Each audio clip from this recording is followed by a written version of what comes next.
So my name is Stacy Willis. I work with Impact Branding and Design. We're an inbound marketing agency out of Connecticut. I live here because I work remote and I have the best job ever. Yeah, hard to beat. But I wanted to give you guys a little bit of a background on myself.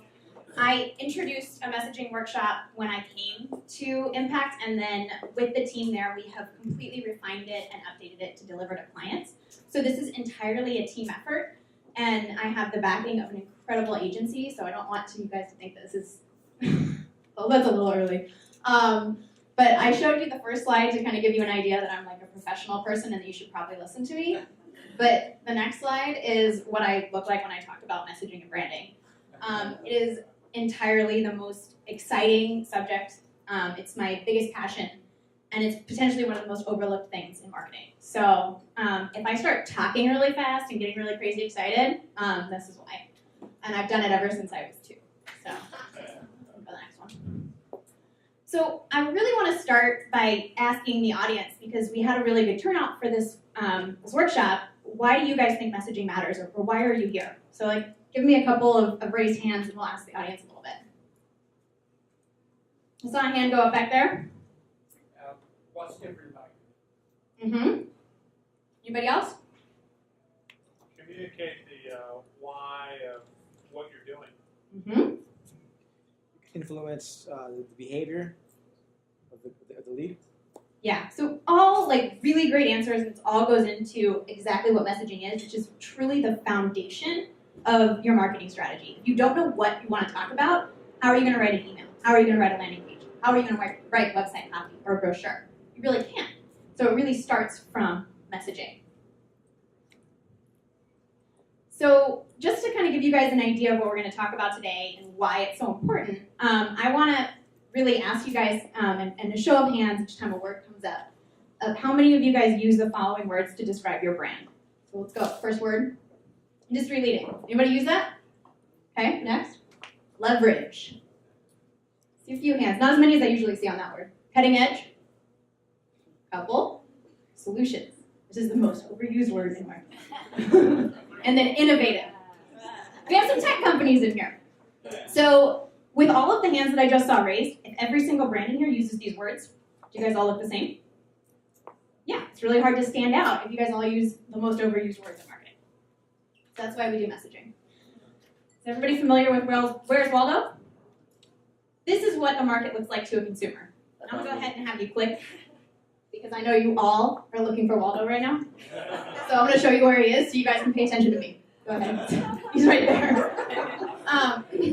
But if it looks like this to your consumer, how are they going to find you? Are they going to work as hard as you were working to try and find Waldo? No. They're going to be like, all right, what's the first one in front of me? So I'd rather your consumer look and see the next one. It's just you, by yourself. How easy is it to find Waldo now? And that's what messaging can do for you. So that's why we're here today.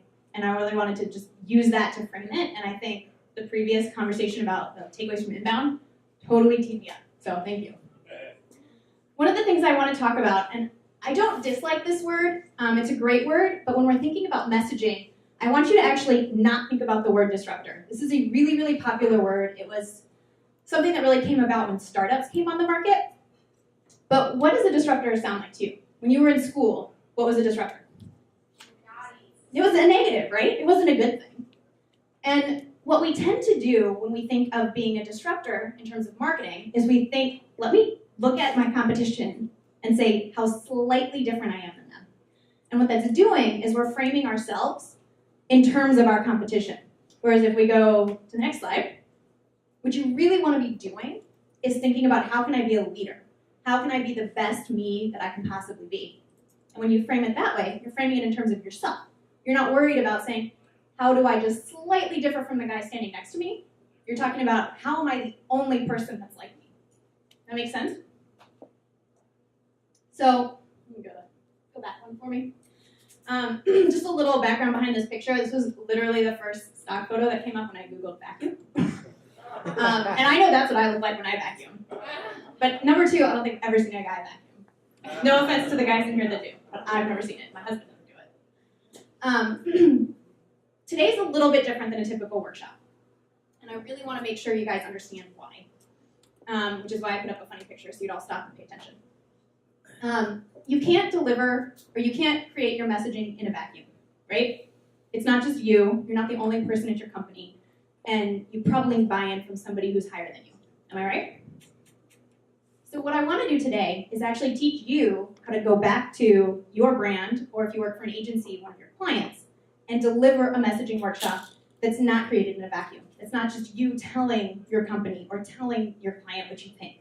It's really a collective effort that generates real buy-in from leadership and the people who have to agree to this. Okay? So I'm going to talk a little bit about what we're going to do today. First thing we're going to do is talk about how to position your brand. Second thing we're going to do is talk about how to select a brand style. Number 3 is how you're going to capitalize on your company or your client, if you work for an agency, the why behind the brand. And then number 4, we're going to talk about refining your messaging by persona and across the customer journey. So this is what you're going to get. Please don't feel like you have to take a million notes. And I really strongly debated printing this out and having it ready for everybody and decided against it because I know everybody would just shuffle forward in the pages and ignore me. So I really want you guys to focus on paying attention to what I'm saying, internalizing it, and then taking it. And you guys are going to get all of the templates that I show, plus more, for you to turn around and run this workshop with whoever you need to. And so if you look at the bottom of every slide, it's going to tell you that URL where you can get it. So again, this will be sent out to you afterwards too, so if you don't write it down today, it's totally fine. So why do we do this as a workshop? And I'm going to have you go to the next slide. So we're going to talk a little bit about the anatomy of a workshop. Number 1 is who should be involved. And so we have 4 people that we want to make sure are involved. There's the person who owns the company or the CEO or whoever is very passionate. The person whose heart and soul is a part of the brand. Number 2 is you want sales represented. Number 3, you want to make sure there's somebody from marketing at the table. And then number 4, you want, if you're talking about specific products or services, whoever is the owner internally of those products or services.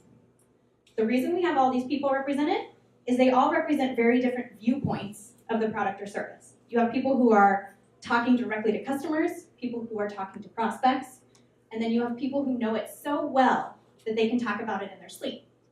And so it's really important that you have all of those voices present to make sure you get the right outcome. So number 2, the way I structure this typically, and the way my team likes to deliver this, is in 2 2-hour workshops. And so, next. I usually make sure they're about 1 week apart. The reason I do this is because the first workshop generates a lot of information. You want to have some time to think about it, distill it down, present it back, and then do the second half of the workshop. Next. And really what this is meant to do is drive conversation. I don't want you to deliver this workshop by standing up here like I am right now and just talking, because I know you guys are already bored, right? What you really want to do is encourage that conversation between all of those really cool people that we got involved. And lastly, about how it's structured, before I move on, I would say limit it to 6 people in the room. If you go over that, you're going to start having a ton of different opinions, a lot of argument, and you're not going to make a lot of forward progress. So I'd recommend 6 or fewer. So what is your job as the facilitator? First, it's to shut up and listen. The opposite of what I'm doing right now. But it's really important just to take, we have like all of these incredibly smart people in the room who know way more than I do, right? If we're delivering this to a client, I don't know very much about the client's business at this point. They know everything. I really want to get it out of their head. So your job is to really listen to what they're saying. Next, your job is to kind of absorb and rephrase in the moment. So as you're hearing something, if you're hearing an idea repeated multiple times, you're going to want to turn that around and feed it back. Say, oh, okay, well, I've heard this, this, and this. So what that boils down to is why. So those kinds of conversations, that's what you want to be having during the workshop. And last, I would actually even record these. I usually deliver most of these workshops virtually, so I have really easy access to just record our video conference. But if you can, even if you're doing it live, I would record, if you can, video. Just audio would be helpful, but take notes. Lots and lots and lots of notes. Because you're going to come back a week later and you're going to forget everything that was said the first time. Like, how many people remember something a week after it was told to them? Not me. So these are kind of like the key things to think about when you're delivering, if you're going to turn around and deliver this. So next. So let's start with part number 1. How do you position your brand? So let's go through some of the positioning questions that you should ask yourself. You go to the next one. Actually, before we start asking questions, I forgot about this. I want everybody to, if you have a laptop, you can just write it on your laptop, write it on a piece of paper.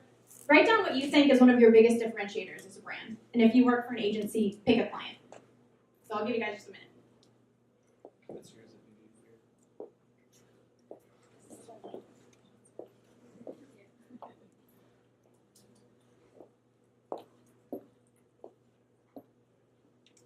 need Back it up first. So now I want you to look, pick one of your neighbors. You guys confer, look at each other's differentiators. Take a second, just go through, show each other's.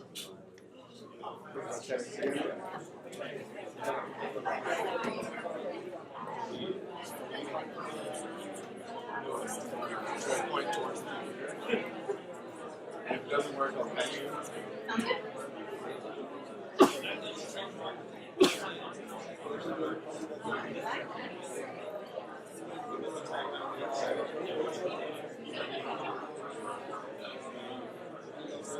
All right. I'm hearing a lot of really good conversation, which I like. So I'm going to have you guys stop.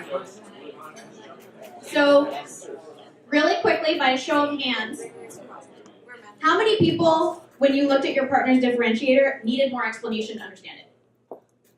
I heard a lot of talking, so somebody better be raising their hands. Yeah. How many people felt like I could say that about my own company as well? Was there? Yeah, there's a lot of probably a little more generic answers. So this is why we do brand positioning, because this is really hard to get right. There's one end of the spectrum where it's so specific, it requires like a 20-minute explanation. And the other hand, where it's so generic, anybody can say it. So we want to try and find that sweet spot. Make sense?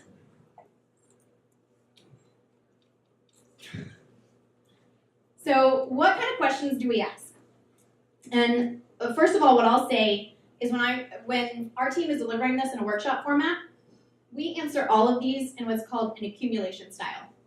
And so what that is you have everybody in the room, and because you have 6 people or less in the room, it's not going to take very long. And you have all of them give an answer one at a time. If you try and just say groupthink, then it's going to be really hard to get all of the answers correct or find out if there are differing answers. So I usually make everybody in the room go around and do this. So what is it? Seems like a very simple question, right? Try and say in as short a possible statement what describes what your brand is or what your product is if you're doing this for a specific product. And so we're actually going to run through a quick example. Go back for me. Maybe. A creator, designer, and manufacturer of personal devices. Does anybody already know what brand we're talking about? This is very generic, right? What is it is a very generic question. So we're going to talk about Apple. We're going to run through an example with Apple. That's what we're talking about right now. So next question. Target segment. What is the specific target market that you're targeting with this product, service, brand? Whatever it is that we're talking about. You want to be as specific as possible here. When we enter this conversation with clients, they're usually like, anybody with a face. That's a terrible answer. We all know as marketers, you can't market everything to everyone, right? You need to be very specific about who you're talking to. So try and break it down by demographics, by if you're doing B2B, very specific information about company size, number of employees, whatever it is that you really want to separate by, try and get them to be as specific as possible. We often find that during this workshop, we have to get people more specific from what they currently think they're at. So let's show the example for Apple here. So urban, male and female, high earners, self-expression and design is very important to them. They're very specific about their segment in terms of psychographics, more so than demographics. So next question, market category. the market category that you compete in. This again is going to be a little more of a generic answer, but often, and this is where the most conversation happens, is almost every brand straddles more than one category. So the example I'll use is when we ran this on ourselves internally, we were like, oh, well, we have agency services, but we also have content and education services that totally speak to different markets, different categories. So list all of them. Make sure you get every answer in here. So let's talk a little bit about Apple. It's just personal device market, super generic. You can get more specific than this if you want. This brand doesn't really tend to. Next question. Competitive alternatives. So if your customers don't use you, what do they use instead? And again, I want to encourage you to think outside of the box a little bit here. Everyone wants to go straight direct competitors. So Android is the only competitor for Apple, is the answer you might come up with. But I want you to also think about indirect competitors. So for example, if you're a movie theater, yeah, you might compete with other local movie theaters, but you also compete with Netflix. You compete with staying at home and drinking wine. What other things can people do that don't involve using your product or use as a substitute? So for Apple, we've listed the direct and indirect. There's Android, Windows devices, and if you're talking about PCs, there's HP, Dell, Acer, all of the direct competitors. And then below you have the indirect. So the easiest one I can think of that's super old-fashioned is landlines. So like this is what grandmas use instead of an iPod, right? So primary differentiation is the next question. So this is where things usually start to get really interesting and where there starts to be a lot of heated debate between the members in the room because everybody has different opinions about this. But really what you want to do is talk about the only thing that sets you apart from the competitive alternatives. And there's two schools of thought here, and it's really going to depend on your company which direction you go. Some companies can pick just one, and it's the thing that sets them apart. How many people think that's pretty tough to do? Find just one thing that sets you apart from every competitor. Is anybody in here familiar with EOS or traction? So I actually usually use the traction model when I'm doing this with clients. And it's where you come up with what are called 3 uniques. So each one of these 3 individually may not be the thing that sets you apart, but by the combination of all 3, none of your competitors should be able to say it. So does that make sense? Any questions on that? I usually have 3 bullets in this one, but usually it's like 12 bullets because everybody comes up with 3. So for Apple, it's their focus on design, UI and UX, and the way they fit with a lifestyle. None of the other competitors really do this at the same level that Apple does. Next question. This is the last and most important question. And a lot of times people confuse primary differentiation with key benefits. So key benefit is the biggest benefit that your target market will derive from using your product or service. This isn't what sets me apart. It's the feeling or however the user ends up better than where they were before as a result of using your product or service. So let's do the Apple example. It's that feeling of belonging, self-expression, and excitement. So this is where most people stop, is it primary differentiation, and they don't answer this question, but this question is actually more important. So you can see now I have what's called a positioning template. This is what's in the slides for you guys, or the template that you can download. So you can just fill it out as you go. This is like my favorite slide in the presentation because I'm a dork. If I tell you not to think about a pink elephant, what are you going to do? Think about a pink elephant, right? So our brains are not easily controlled. So what I want to say and caution you with is when you're going through the questions that we just did, go in that exact order. If you go backwards and you try and ask about the key benefit first, you're going to get really canned, generic, crappy answers, right? So you're going to get that, oh, what's already written on the website. We don't need to change anything. You're going to get what everybody thinks they should say. But if you go in that order, you're going to actually find that your key benefit comes out somewhere between competitive alternatives and primary differentiation. Somebody, when they're talking about differentiation, is going to say why it makes them so great. Oh, it's because customers feel this way. And that's where the gold is, because people aren't looking for that answer. They're looking for, what's my differentiation?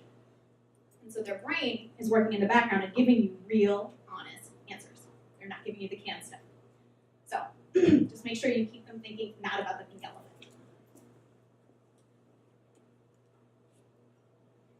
Does anybody have questions on the positioning questions before we move on to the next step? How do you really come up with this? Because I thought I developed this and I was all proud and I presented it, and somebody I respected said every single other bar that's out there says the same exact thing. So did you write it by yourself? I did, yeah. So that's how you can avoid that right there, is you want to get that group in the room and you want to get that accumulation style going. You want to get the answers from everybody who is deeply emotionally invested in this product or service. You're going to get answers from everybody. You can kind of listen to them argue with each other, because if they argue, that's gold. Like, most people think you don't want people arguing in a workshop, and that's when I get the most excited, because that's when the best answers come out. And so you want to listen to what they say, kind of step back, pull out the things that are all kind of the things that are repeated. They may not be repeated in the exact same phrasing or the exact same words, but you're going to find commonalities in the things that people are saying, and then come up with the answer that most represents the group. And that's how you avoid having somebody else look at it and be like, I don't like this. And you're getting buy-in from the people who are going to have to approve it, because they're part of the workshop. Yeah. How about bringing in customers and interviewing them, and taking that content into the messaging? Yeah. Repeat the question. Yeah, sorry. The question was, should you bring customer interviews into this conversation? I say yes and no. Usually by involving sales, you're getting a little bit of that perspective. We're going to dive into it a little bit later in the presentation. I would recommend having personas developed before doing this, because that way you'll have already done persona interviews. And we'll talk a little bit more about what personas are later if you aren't familiar with them. All right. Sorry, one more question. How often would you do this? Like, say you open a company, doing great, growing, 5 years down the line. How often do you revisit this exercise? Sure. So the question was, how often should you revisit messaging? How often should you do this exercise? I would say, with the exception of if you're making a large change to your company direction or strategy, anytime you do that, you might want to revisit. But I would say no more than 5 years. Doing this, the thought process behind this is that it should last you a very long time until your company makes a large strategic change. So I say 5 years usually. Okay, let's dive into part 2, selecting your brand style. So we're going to talk about 4 different potential brand styles that you can take. It makes the conversation really easy for how you want to think about your company and your brand, because we're going to use some examples and talk about what they each look like. So let's dive into style number 1. If you go one more click. The first style here is called arm wrestling. And this is the classic Coke versus Pepsi example. It's where 2 competitors are literally just basing their marketing on how I'm slightly better than the person next to me. The thing I kind of talked about that I don't like, right? So this is usually not my favorite style. It does occasionally come into play, depending on if you're like a Coke or a Pepsi. There's probably not a lot of Coke or Pepsis in this room. But some examples of when you use it. You want to use this when the category is known, but there isn't a clear leader. So that's the best time to use this. If you were a soda coming to market and you were trying to compete with Coke, you probably wouldn't use this because it would take a lot of time and money. It's not an easy strategy. Style number 2 is the classic niche example. And so a great example here is Whole Foods. So there's plenty of grocery stores in existence when Whole Foods came on the market, but they really catered to a very small subsegment. People that cared a lot about organic, want to pay a ton of money for their groceries for some reason, and like feeling really better than everybody else, right? Sorry if anybody shops at Whole Foods. I do too. I am totally that person. But you want to use this if you recognize that there is a subsegment with unmet needs. The advantage here is that you usually are not going to be taking a leader head on. While technically Vons and Whole Foods are competitors, you don't really think of them that way, right? Because they're totally speaking to different audiences. And then the risk here is that the leader can match your offering. And so, for example, if Vons wants to open a chain of stores or a specialty section of their store that looks just like Whole Foods. They have the money to do so, and it's very easy. So that's the risk that you run doing this. Style number 3. So I bet you guys were both pretty familiar with styles number 1 and 2, right? I don't think I surprised anybody or dropped any massive bombs today.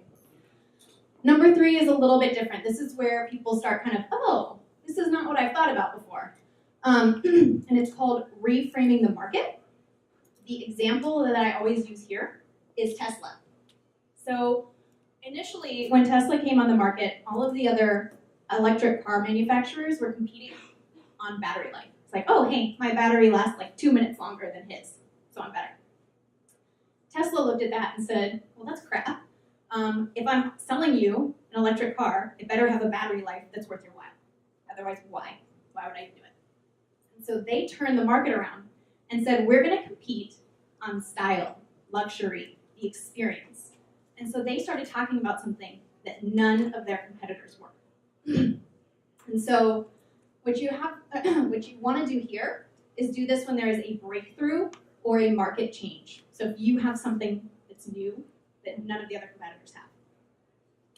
The advantages here is that it makes the leader's strengths irrelevant. So if it's a given that my car is going to have good battery life, you don't care about my leader's marketing anymore, right? They don't. It's not important. And the risk you have here is that your competitor can kind of reframe your change as a feature of a product that's easy to replicate. So you usually want to take this route when you have IP or something that is substantially different about what you do that it's hard to copy.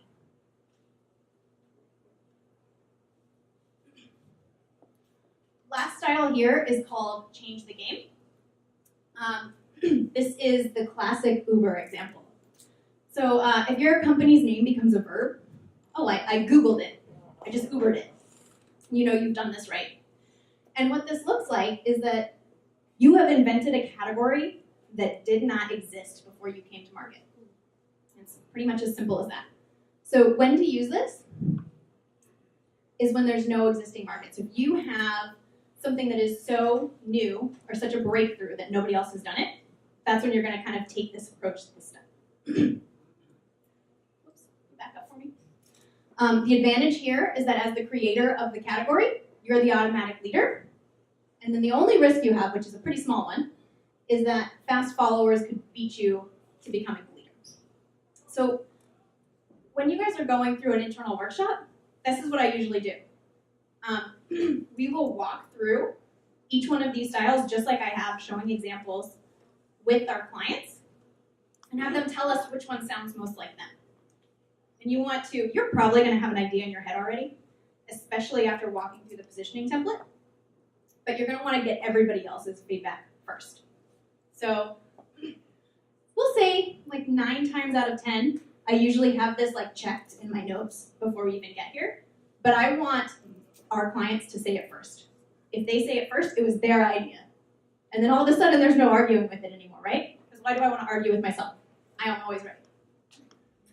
So this next piece is a little more optional, and I usually only use this if we're finding that there's a lot of separation where there isn't an agreement coming at the end of the first 2 exercises. And what this is an exercise that you can have the entire group do separately workshops, is go through the following series of questions.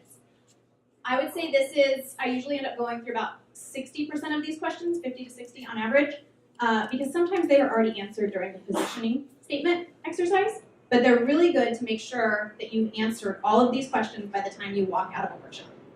So question number 1 is really starting to get to, what does your company do? So why do your products or services matter? That seems like a really simple, easy to answer question, but it's actually usually the one that takes them the longest because it requires a lot of thought of what happens after you use my service. Next question is, what problems are you trying to solve? So this gets to the heart of, what is the user going to get that makes their life better? Why is it different? We're not talking about features anymore. We're talking about benefits.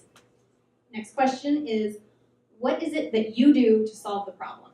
So how do you get a user from, I have this problem, to I no longer have this problem? Simple question again, right? These are not like rocket science questions. They're just the questions that everybody forgets to ask. So next question is, how do you do it? Okay, so now we talk about the process of how we go from this user has a problem to this user does not have a problem. Next question, how do you differ from your competitors? Most of the time, this one was already answered.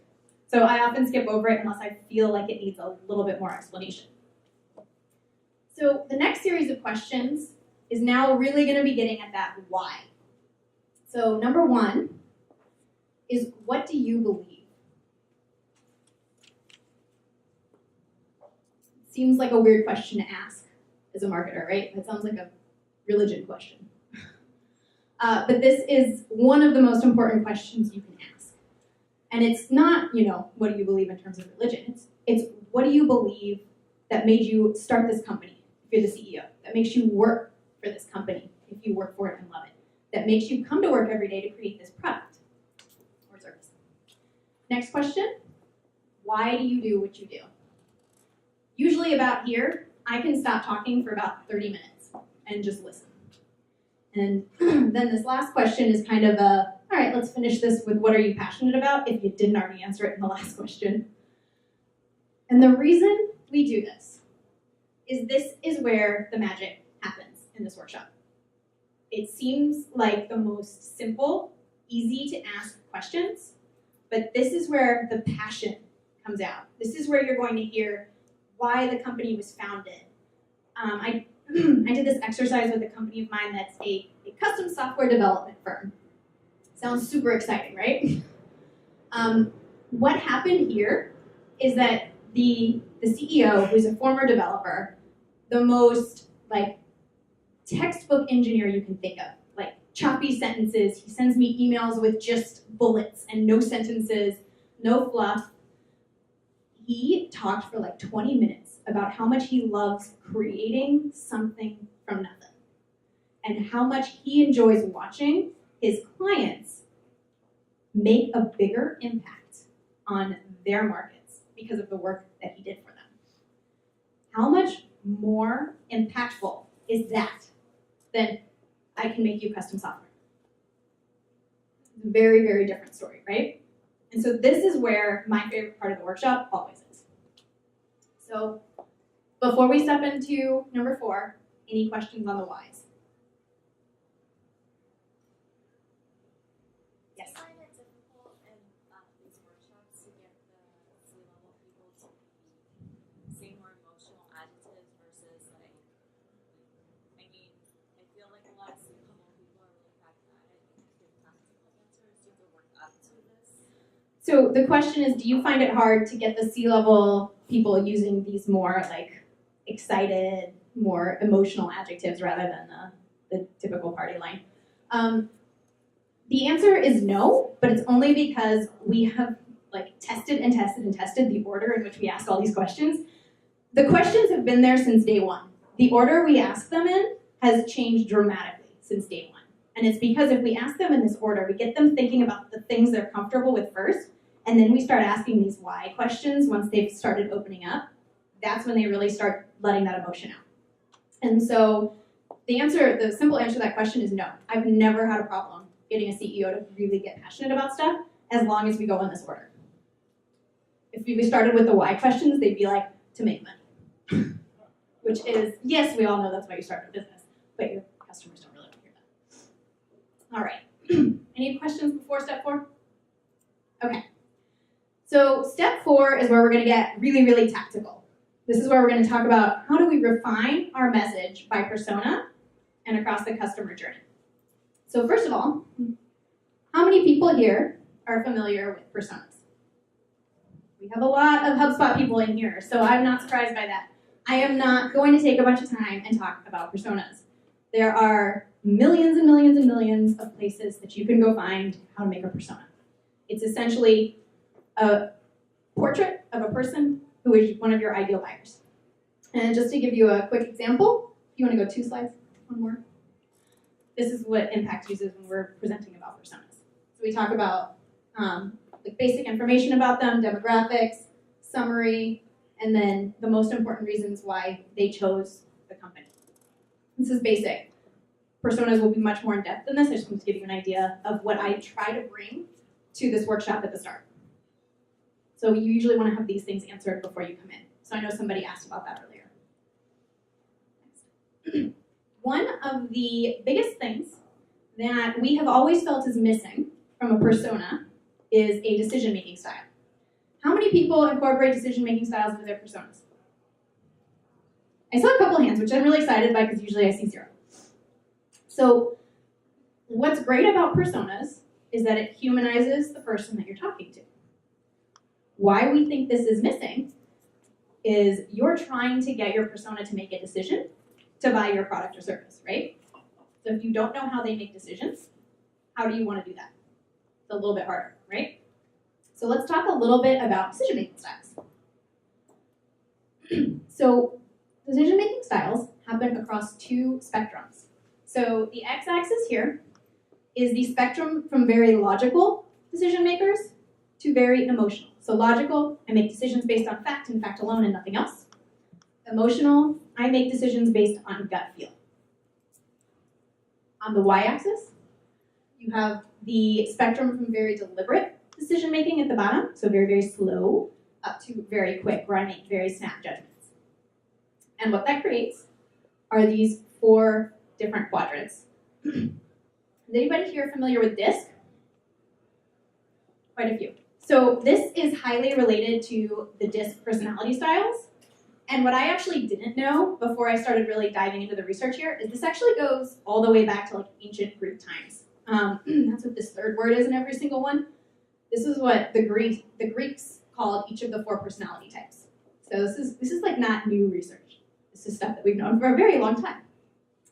So the top left quadrant, I'm sorry, yeah, I'm you guys left, sorry, is competitive decision makers. So they make decisions very logically, so very much based on fact, but they do it quick. This is usually like your typical CEO.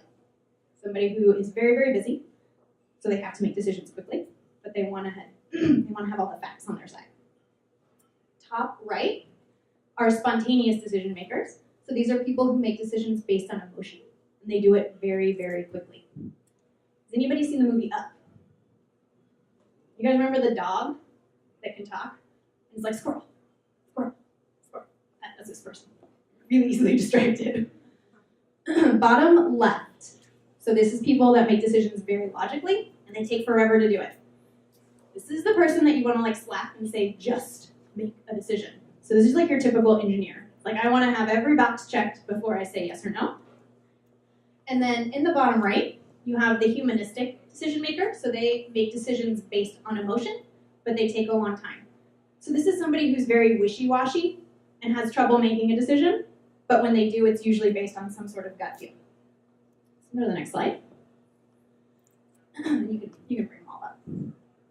So just a quick idea of what these decision makers are. And I like to give examples of like real people. So if you're familiar with DISC, this is not going to be anything new to you. Please don't tune me out, but you can agree with me. So the competitive decision maker is the classic D in DISC style. They are very driven in their career. They're usually somebody who's made quite a lot of advancement if they're older. They're very like to-do list oriented, and they take ownership of things and drive them forward. Your classic CEO, like I said before. So almost every time you're doing a persona with a CEO, they're likely going to end up in that decision-making style. Spontaneous, this is what I like to think of as kind of like the cheerleader.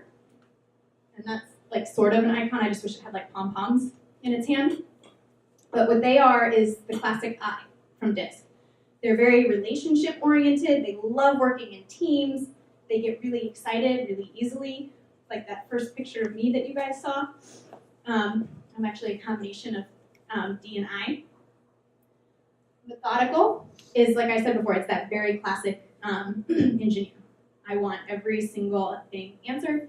I'm going to go through this list of steps that you've given me, and I'm going to make sure everyone is done before I go to the next one. They tend to be very conscientious, which is why they're C in DISC, and they're really, really resistant to change. The last one here, humanistic. This is that person that's like the steady best friend that's always there for you. Like if you have a problem and you want to talk to somebody, they're the one that's like, yeah, I'm always here. They are very, very emotional. They love people. They don't love to-do lists and fast-paced movement. So do you guys recognize people fitting into one of these categories pretty easily? So what you're going to do, and can I get a time check? Because I know we started a little late. You're good. Okay. What you're going to do is you're going to assign each one of your personas one of these decision-making styles. And so we're going to go through now how that correlates to messaging. So you can go to the next slide. So I'm just going to run through this for one, just to make sure that we end on time. But I guarantee you guys the templates have everything you need to answer these questions for every decision-making style. So for each one of them, there's going to be things that you should focus on. And so for the competitive, the 3 things that you really want to focus on, and you can bring them all up if you want, is focusing on the what. They care about what's in it for me, what's the end goal, how are you going to help me meet my goals. They like to hear about results. They don't want a lot of detail. They care about the benefits of a product much more than they care about the features. How do I facilitate a decision for this decision-making style? I provide them comparisons to other alternatives so they don't have to go find them on their own. I provide documented evidence of when it's worked before, and I give them numbers. This person loves numbers. And then lastly, what kind of questions do you want to answer? First, you want to tell them how you're going to help them meet their goals. Why are you the best choice? And how can you make my life simpler? This person hates tedium. And so I'm going to have you just like blaze through these to make sure we end on time. There's one of these for each of your decision-making styles. And then if you keep going through, I'm going to show you exactly what your templates are going to look like.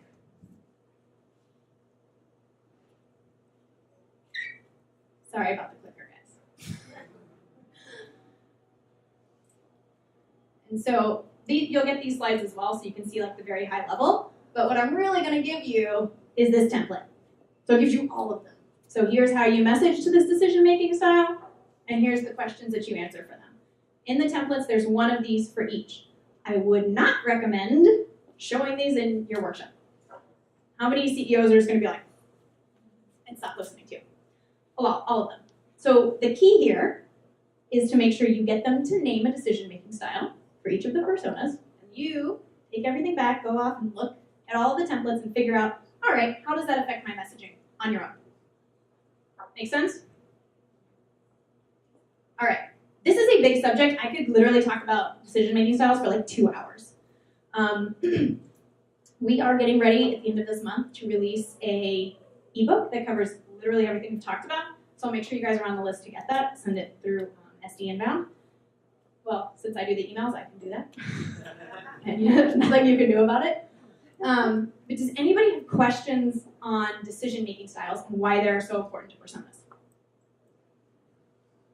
Yes. When you did this for your internal team and people had this different decision-making styles, did you also send them outside the workshop and then discuss them in the second workshop? So the question was, how does this fit into the 2 different workshops if you're separating them onto 2 days? Sorry, I should have said this earlier. Decision-making styles are always on day 2. I usually stop after the why, because usually everybody's very emotionally drained then. And so then they're gonna check out during this process. This is always day 2. Yes? The challenge for me is that when you establish a persona, that within that persona, you tend to have multiple decision-making styles. So for example, we deal a lot with doctors, and doctors can be kind of all over the map as it relates to whether they care about our services, whether they don't care about our services, whether they make quick decisions, whether they make slow decisions. So how do you kind of overcome that obstacle and take that into consideration? Yeah, so the question is how do you handle multiple decision-making styles within the same persona? And the answer there is you're always going to have that problem. I mean, your persona itself is very generalized, right? It's not going to be exactly right for every single person that you're talking to. It's probably going to fit the majority of people that you're talking to. And that's really what you want to do with decision-making styles. You want to pick the one that's going to fit the majority. as much as I would love to say I am so good at personalization, I can make it individualized for every single person that comes to our website, you have to make some generalizations somewhere because you can't make 8,000 versions of your marketing material. You have to make a couple. And so I usually pick the one that's most highly represented. Occasionally, when we run this with clients, we'll let them pick a primary and a secondary. So for a lot of CEOs, for example, their primary is very competitive, but they have a secondary aspect of the spontaneous because they're really, really focused on relationships and they like those strong partnerships. So occasionally we'll do a primary, secondary.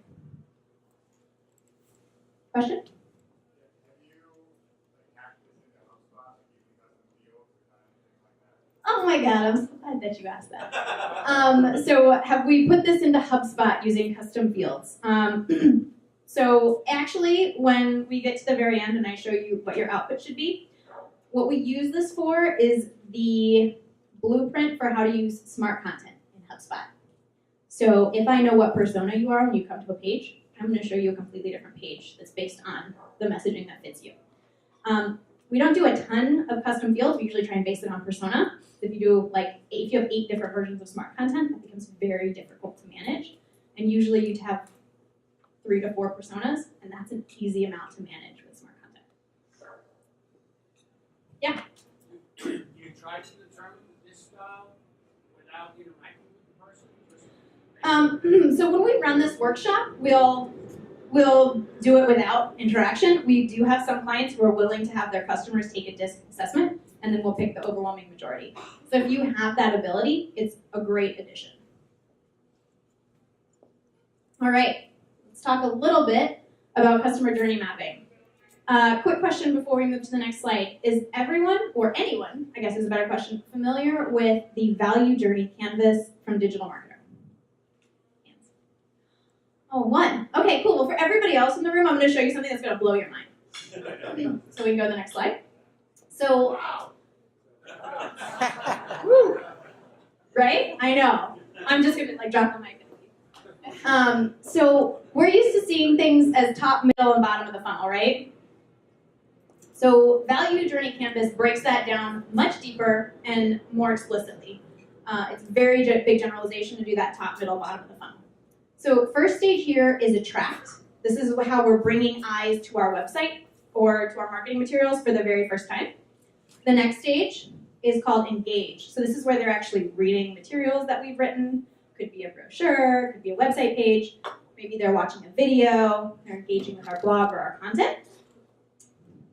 Step 3 is subscribe. This is the first time they exchange their information for something of value from us. And it's going to get a little confusing when we go to the next stage, so just bear with me. This is blog subscription, what you would typically consider a top of the funnel conversion offer, the first time somebody is willing to exchange their email with me. The next stage is convert. This is what we usually refer to as the subscribe stage, right? Everybody thinks convert, oh, that's when they give me their email. So the way that this model breaks it down, convert is actually when they've exchanged something of value with us. Yes, I know everyone's email is valuable, but not as valuable as $1 or some amount of time. So usually this is, I've given them a demo. I've had them sit through a webinar, and they attended it. Just register. Or potentially they bought something very low price, like a tripwire, in terms of a product. And that's what convert really means in this model. The next stage is excite. So this is where they get value out of that first thing that they've bought or exchanged time for, and they get excited about the product or service. The next stage is ascend. So this is when we either upsell, cross-sell, move them deeper into our product set or our service offering, and get them to give us more money, essentially. The next stage here is advocate. So that's when these customers are willing to give us a testimonial. They're willing to say, hey, I enjoyed working with you, it's been great.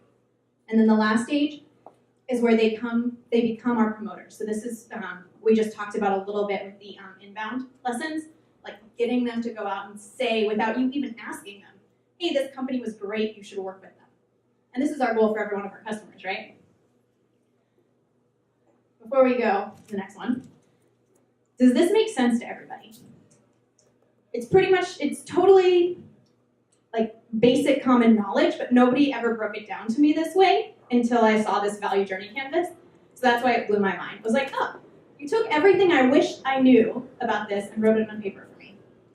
And this is the way we at Impact talk about the customer journey. We don't use top, middle, bottom, funnel. We use this because it's a lot more specific and it helps us really tailor our messaging, which we're going to talk about here in just a second. So now we're going to talk about what the output of this workshop should look like. So next slide. The first thing you want to do is break down all of your products and services across the top of this matrix, and then all of your personas on the side.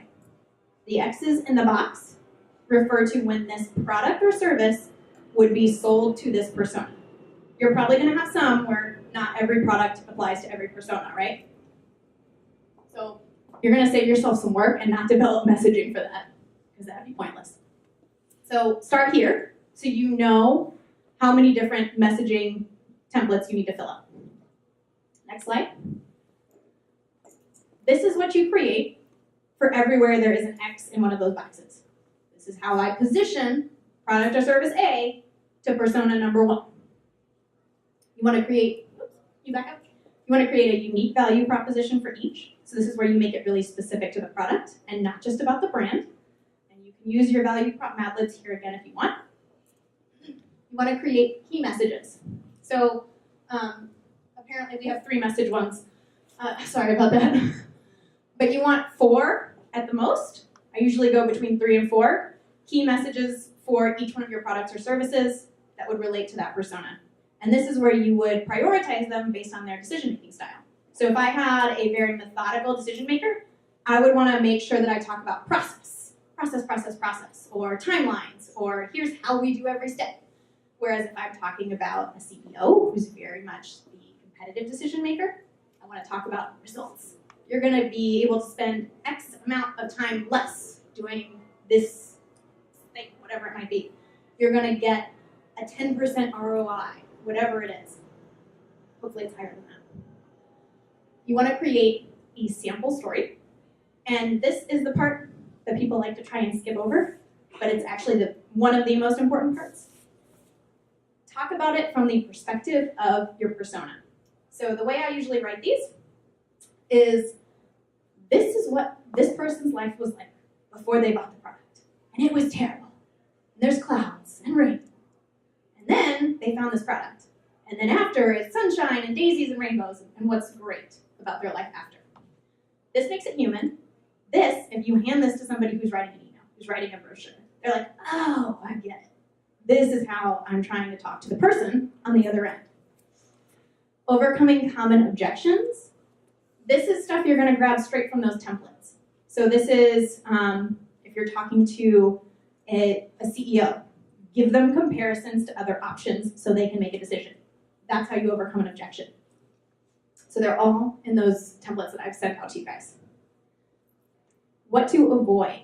So this is like very specific things that a decision-making style or a specific persona may not like. So an example that I usually use here is the methodical decision maker. They like to take a long time. If you try and push that person through the sales process too quickly, what's going to happen? They're going to walk away. You're going to be like, no, you're too pushy. You're driving me insane. So it's things like that that go into what to avoid. Okay, next slide. You're also going to make one of these for everywhere there is an X in that box. You're going to say how your content and message changes for each stage in the value journey. In the templates, I've given you guys like actual instructions in each section so that you can really easily fill it out. But you're essentially going to talk about what type of content is directed at this person when they're in this stage, and then some topics that are going to be associated. So, for example, in the attract stage, the kind of topics that you're going to talk about are going to be really symptom-driven. They're going to be like things like, let's use the example of I have a cold or I have a sore throat. So my research process for that, I'm going to go online and Google sore throat. What's it a symptom of? So I'm looking for sore throat. I'm looking for my symptom. I'm not looking for what my actual problem is, right? Because I'm trying to figure that out. So that's what top of the funnel typically, but is now called attract, is directed at, is that symptom. Once I've looked at all those results, I'm gonna decide, hey, I have strep throat. And everybody here probably just like wanted to move 10 feet farther away from me. No, I don't have it really, I promise. I'm just have a dry throat from talking. That's gonna be when we get to engage. So I've decided what my problem is. Now I'm trying to figure out how to solve it. That's the kind of topics you're gonna see there. And then lastly, once I've decided, okay, I have strep throat, I need to go see a doctor. Now I'm gonna look at which doctor I'm gonna pick. That's when we're getting a lot more down to subscribe and convert, because now I'm looking and comparing options between all of the competitors. Does this make sense? This is a lot of information. This is something that usually takes me 4 hours to run with clients. So if there are questions, which I expect there to be, feel free to ask. If you have questions after this, you can always email me, because I email all of you all the time. So I feel like it's only fair that I accept some in return. So you can go to the next slide really quick. This is something that I take from my CEO, Bob Ruffalo, and Marcus Sheridan of the sales line. At the end of every one of their presentations, and I love it when they do this, and I get so excited right now that I get to pretend to be them, is what is the one thing that you are going to take from this presentation, make it actionable, and do it tomorrow? I'm not expecting you to go run an entire workshop by yourself. It's going to take a little bit of time. You're probably going to do some research. Probably going to take you a couple weeks to get all those people that we talked about in one room, right? So what's the one thing you guys can take and use tomorrow that you learned today? I want to see some hands, and I want to hear examples. Yeah. I'm going to enlist other people to come up with those ideas. Enlist other people to help come up with ideas. Exactly. Make everyone else do your job for you, you guys. Don't do it by yourself. Questions? Any other one thing you guys are going to do tomorrow? I need at least one more. Schedule the first meeting. Schedule the first meeting. It's a very easy step. All right. I'll give you guys a break.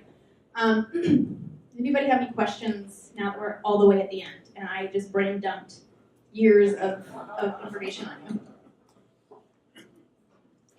You know, when I saw the topic of discussion and I thought branding, I was thinking, oh, how to make the brochures and everything look really pretty.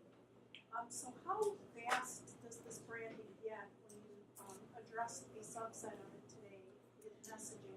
So my area of expertise is really about messaging and branding with words. I technically know how to use Illustrator, but if you gave it to me and had me do it, it would look like paint. I have an incredible team behind me at Impact, and we have a very specific separate workshop for visual brand guidelines and how to create them.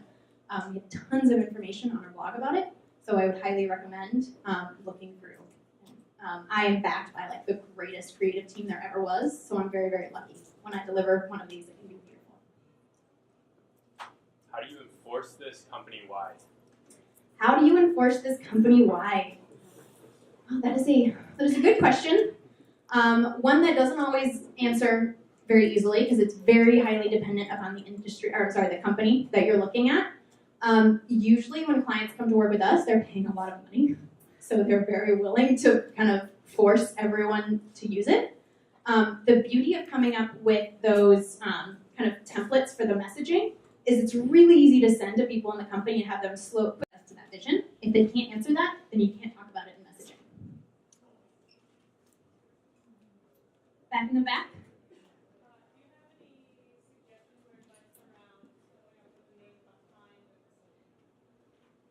Do you mean, okay, so the question is coming up with a name behind the messaging. Do you mean like a brand name or a product name? Oh, that's actually my favorite. I love making up words. I am a marketer. So usually the way we do that is, first of all, after the first workshop, the first 2 hours is usually where we get a lot of the information to present something back. And so at the beginning of messaging workshop number 2 is when we present the preliminary suggestion, kind of gather feedback, see what the reactions are to it. I don't know if anybody else is here, like has a creative process that feels like it's like hitting yourself in the head with a hammer. Like you stare at something for an hour and you just can't make it move. but that's what it feels like for me when I'm trying to create a name. It looks like organized chaos. I'll usually like run around the room in circles, do some push-ups, come back, try and figure out if I have an answer. Do that with someone else. Don't try and do it by yourself. So one of the other things about this workshop that I always hate to say, but is very true, it helps if you're objective. It's really, really hard to do this for your own company because you're so involved. And it's really hard to look at things from, hey, what if somebody reads this message and they've never interacted with our brand before? Are they going to understand it? It's so hard to bring that perspective, which is one reason why we've been very successful doing it as an agency, because we're coming in with those fresh eyes. So if you can get 2 people who have those fresh eyes, that's usually when you can get those kinds of ideas. Yeah. Well, what if you only have 4 people? Then get everybody in the room. And then I would suggest bringing in somebody who's not involved to listen and to be kind of like the sanity check for you. To be like, hey, I understand that. Or no, I didn't understand any of the crap you just said, so you need to say something different. Yeah. So, if there's a customer support team, why wouldn't you include them in this meeting? From my experience, like marketing and sales, they'll present something to the customer, and then when the customer actually uses the product, it doesn't match up, and they'll complain to customer support. Yeah, so that's why, so the question was, why wouldn't you bring customer support into this workshop? That's why we suggest having the product owner as part of the workshop, because usually all of that information is fed back up to them. The problem is if you bring someone who's very much technical support into this conversation, they're going to get really stuck on features. Feature, because they're very, very tactical. And so they're going to say all of the things that are probably already written on your website as features of your product, which is not what you're trying to get. Anything else? Now's the time. Yes. When you're speaking with a client and you're covering the 4 brand styles and you identify they kind of have like an arm wrestling model towards them, how do you recommend like maybe shift the brand to maybe go into a different style, more of like the reframe the market or Uber? So the question is, can you encourage a team to shift a brand style from where they're at now? And this is where you actually go back to the question we have about aspirations. So sometimes when we run this workshop, we're going to get a lot of people that argue with each other about which style they are, because some of them are thinking more visionary, like, oh, this is what I want our brand to be in 5 years, versus the people who are like, this is what it's like today.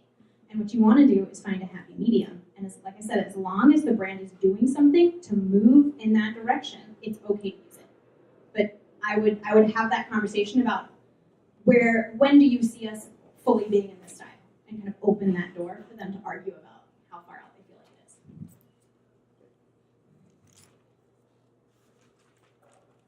Any more? All right, big round of applause, everybody.